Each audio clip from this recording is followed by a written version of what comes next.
this is what you can do. This is the proof that you are capable. You are capable. I think one of the most important parts of this life is to see our limitless potential. To see our potential, it helps when we can see how we've already grown. Welcome back to Happiness in Progress. I'm your host, Danielle Craig. I'm an Emmy Award winner, former journalist, mom, wife, just a person looking for more joy in the everyday. This podcast is brought to you by the Mail Tribune, and you can find more podcasts if you just head on over to mailtribune.com. Okay, let's get into today's episode because I love this topic. It is the month of love, so I wanted to talk about something love-related, but specifically how to love your life. I really love acronyms, so of course, I had to make an acronym for you. So instead of how to love your life, this episode is more about how to L.O.V.E your life.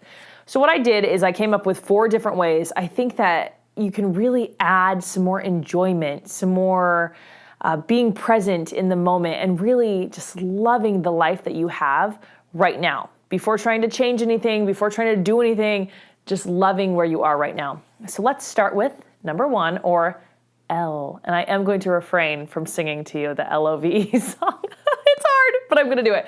Okay, L. Love the little things. And really this comes back to gratitude. I talk so much about gratitude on this podcast, and that's because gratitude actually works. I know there are times where it's kind of hard to tap into the gratitude. Maybe the day's not going perfect, but I think when we notice the little things, that's when we have a big change in our perspective. So one of the things I do, specifically loud enough for my children to hear, because I really want them to grasp this part of their lives, is point out the super ordinary stuff that's actually extraordinary, like a sunrise or the tulips coming out of the dirt or the fog in the morning, the things that we see naturally occurring in our world that we gloss over a lot of the time because we're busy. I try to point those things out. And when I'm pointing them out to my kids, I'm also taking the moment for myself to just be present exactly where I am right there and being thankful for this really intricate and amazing world that we live in. Sometimes it's kind of hard to be a parent. So one of the things that I do in parenthood when things are hard and it's hard to be grateful when the house is a mess and somebody else needs their behind wiped and somebody else needs something else to eat. One of the things I do to really hone in on the little things, to focus in on the little things, is literally grab my camera to focus in on the little things. I use my camera to look through that. When I look through the lens and I'm looking at that tiny little face and the expression they have on their face and the little nose and seeing that look of wonder in their eyes when they're learning something new, somehow capturing that moment in time through a camera. And again, I really think this is just focusing on that little thing I love about my child or my children when I use a camera, just to pause the moment, be present, and love the little things about my kids. That makes a huge difference. So one of the things I'm doing right now, there's a 365-day challenge going on with a couple people, but one of them is my friend. I don't remember the second person, so I will just tell you the first is Jennifer Bourget over at Cherish 365. Check that out because I've been doing that daily challenge. And by having a daily challenge to take my camera, to hone in on, a lot of the times it's my kids for me, but it can be anything in your house, it can be a photo of you or something in your yard, something that is the little thing that brings you joy. So go over there and you can take part in that challenge. Super easy. You can do it with your phone. Easy peasy. We have learned over and over and over again. There are countless studies, a ton of them I've shared here on the podcast, about being more grateful and how that improves our physical health, our mental health. It even gives us better resilience. There's a lot of that in past episodes of Happiness in Progress. So here for today, I just want to give you a couple more tangible tips. We know that this can be as simple. You can have a change in your perspective, a change in how you feel just by writing a thank you note. Isn't that incredible? Just get a piece of paper, write a thank you note, and feel some real gratitude. That makes a huge difference. If you're one of those people who's telling yourself you don't have time to write a thank you note, then text a thank you. Just text someone you love and tell them that you're thankful for them or you're thankful for something they did to help you. Third thing, if you are feeling like you don't have time to text someone or you're too embarrassed or you're not there yet, think about that. Think about how thankful you are. Can you believe that? Just thinking about it. I am so thankful for so-and-so because they did this for me and they helped me with this. Recognizing those people in our lives, even when we're not texting them, even when we're not writing them a letter, actually makes an impact in our well-being. Incredible, right?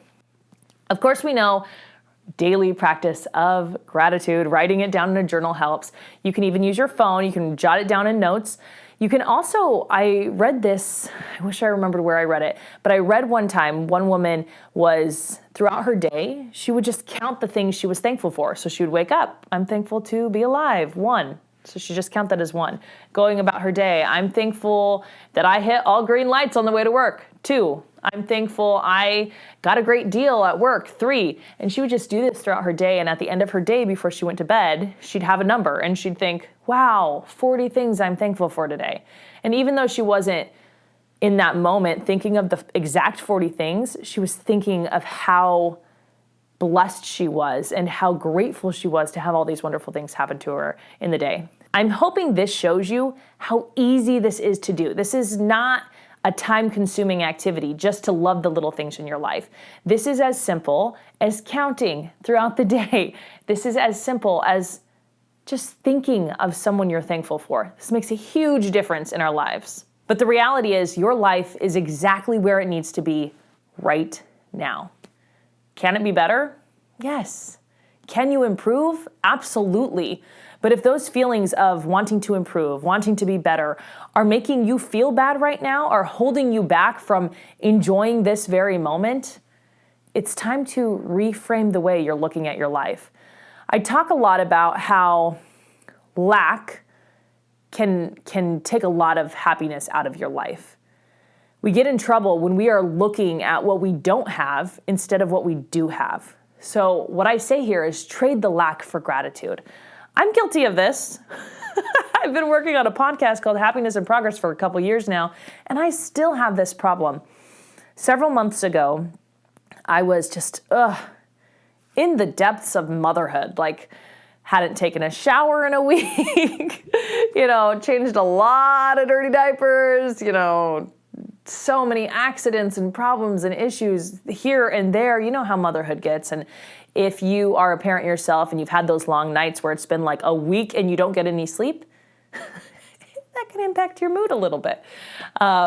So what I realized is I was like really not liking where I was. I was having a lot of doubt. I was having a lot of feelings of why am I here? What am I doing? I was a way better journalist than I am a mom, those kinds of things. And really what I want to say is those kind of lies that our internal mind will tell us when things aren't going perfectly. And one night, it was like night 100 of my daughter being sick. And I had her in the bathroom and I had the water on hot in the shower so it would steam up the bathroom so she could breathe. And as we were in there, I was like, what is going on? Why are we doing this? And then I was like, wait, I don't want to feel like this. I don't want to feel like this. Why do I feel like this? Why am I just relishing in the poor me part of my experience instead of remembering how hard I fought to get this girl into the world, how hard I fought to get the boys into the world. And in that moment, I just had an aha moment. One, I don't want to feel like this. I made this choice to be a mom, to be a stay-at-home mom, to be a working-at-home mom.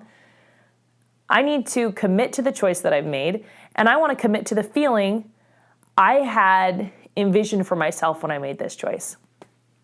And in that moment, holding my daughter, I looked at her, and I was like, oh my gosh, it's 3 a.m. I wouldn't have been here for this moment if I were still working. I maybe wouldn't have even had a daughter.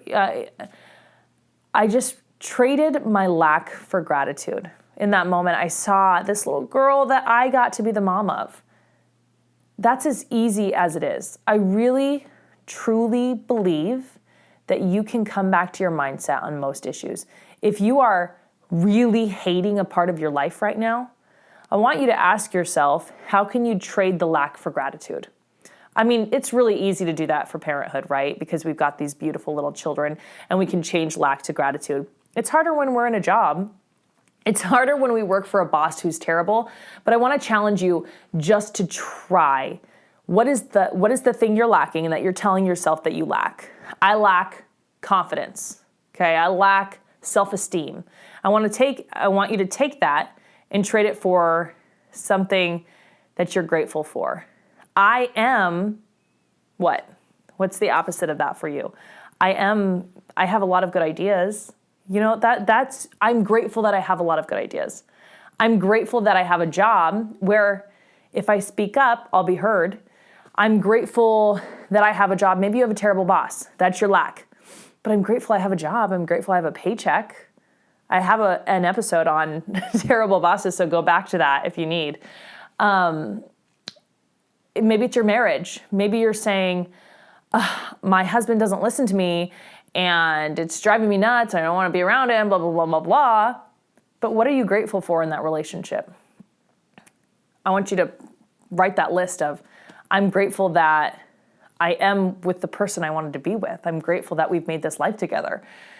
This is very, very specific to you, so it's hard to give the examples, but I want you to think about when you find that you're hating part of your life, trade the lack for the gratitude. It will make a world of difference. Next up, we have V, which is for victories. I was recently taking a course online by Brenda Bouchard, who talks a lot about why it is so important that we celebrate the little wins in our lives. The course was great. If you follow me on Instagram, you got a little bit of it. I will link it in show notes if you want to check it out. So in this training, he shared a story about a celebrity who had accomplished a lot, who was really doing a lot, but she was having a difficult time celebrating the little victories. In fact, she wasn't even looking at the little victories at all. There was a lot of focus on what needed to be done, the expectations of her, what was next, and not a lot of focus on what had already been achieved. So he had her take a moment and write down what she had already done, and it made a huge difference for her. So I want you to try this. If you have a pen and paper, grab it. If you don't, you can just think about it. What is something I have accomplished today? What is something you have accomplished today? Today was a family day for me, and really when I think about what I accomplished today, it was spending some real direct present time with my kids and my husband. Okay, I want you to think a little further. What have I accomplished this week? What have I accomplished this month? Within the past year? What are some of my biggest accomplishments in my life? What have I done that has made me proud? Obviously, I'm going to say my Emmy. I have that in my intro. I'm proud that I won an Emmy.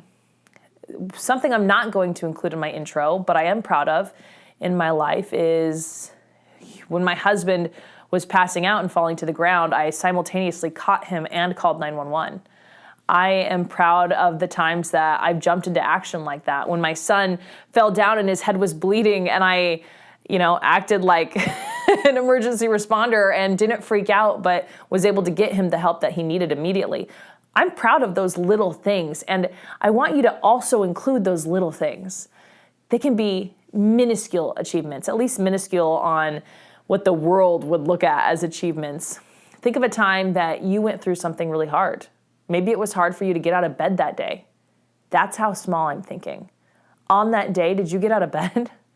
Did you make that phone call? Something big in the moment that maybe doesn't think big by the standards of achievement that we've set in this world. Think of a time when you spoke up, even though your palms were sweaty and your heart was beating out of your chest. Think of a time you did something that you thought was scary, but you stepped out and you did it anyway. Think of a time you stood up for someone. Try to list it all out. If you have to, pause the podcast for a quick minute, list it out. Give yourself a pat on the back. What are some of the things in this life you are most proud of? Okay, now I want to tell you, this is what you can do. This is the proof that you are capable. You are capable. I think one of the most important parts of this life is to see our limitless potential. To see our potential, it helps when we can see how we've already grown. And you know how I love to find research that backs up the things I say? And I do have a study for you on this. This comes from Harvard. There were a couple researchers there. They looked at about 250 people. There were 12,000 diary entries in this study. And what they found was when people were tracking their small achievements, they had more confidence. And then they were able to use that confidence, that competence that they had to have bigger and larger wins. And then they would celebrate those and they would get more confidence and continue to leverage that for bigger wins. So what this does is it actually teaches our brain that we can more than we can't. All right, up next we have E for ego. We need to check our ego at the door. I truly believe our ego brings us so much unhappiness. And I'm not talking about ego in the way that you may be thinking, like someone super annoying, obnoxious, arrogant, who walks in and is like, look at me, I'm so rad. I'm not talking about that kind of person. I'm talking about the self-help explanation of ego. And I like to take this down to the most layman way of describing it. When I talk about ego, what I mean is that part of you, and it's a very human part of us, we all have it, that part of you that tells you you need to be someone, you need to do something, or you need to have something to be worthy. And that last part is really, really important because the ego tells you you are not enough unless you get the title, unless you buy the product, or take on a specific role. It's basically this thing that we have taunting us in our mind. We all have it. Again, like I said, a very human part of us. Eckhart Tolle describes the ego as the wanting part of us. In fact, one thing in the book, A New Earth, just shook me. He wrote this: the ego wants to want more than it wants to have. Think about that for a minute. The ego wants to want more than it wants to have. The ego gets all of this energy out of telling you your life is not enough, by telling you you don't have enough, you don't do enough, you aren't fundamentally enough. Your accomplishments, the things you have, the things you do are not enough. It's really a practice to start separating your worth from these different things, whether that is a title, whether that's an actual item, possession, product, or whether that is some type of achievement. We really have to get down to truly believe that we are worthy. Inherently, we have worth without all of those extra things that we add. A huge part of disconnecting from the ego is having the awareness. So here you are, step one, understanding that you have a part of your human person, your human being, that makes you want to want stuff to prove that you are worthy. I want to share with you some of the questions from Eckhart Tolle's book. He says, do certain things induce a subtle feeling of importance or superiority? Does the lack of them make you feel inferior to others who may have more than you? Do you casually mention things you own or show them off to increase your sense of worth in someone else's eyes and through them in your own eyes? Do you feel resentful or angry or somewhat diminished in your sense of self when someone else has more than you or when you lose a prized possession? Wow. Incredible, right? What comes out of those questions for you? Can you see the thing in your life that has constantly told you you need more of it or you need to accomplish something to show that you're worthy? Something that has come up a lot for me is having accomplishments. I talk a lot about how much I love to achieve, and it is okay to achieve and it is okay to accomplish things, but it has to be disconnected from our worth. And so I always ask myself before I'm about to take on a new role, why am I doing this? Am I trying to look really cool to other people, or is this something in line with my mission and something I want to do? Right after I left my job, I was asked to take part in an event, a local event, and I right off the bat said yes. Yes, I'll be part of it. And then I realized the only reason I said yes was to show the people that I had left at my old workplace that I was still enough, that I was still worthy. And right when I had that aha moment, I called and I said, you know what? I can't do that. That's not in line with what I'm trying to do right now. That's a decision based only on what are other people going to think about me.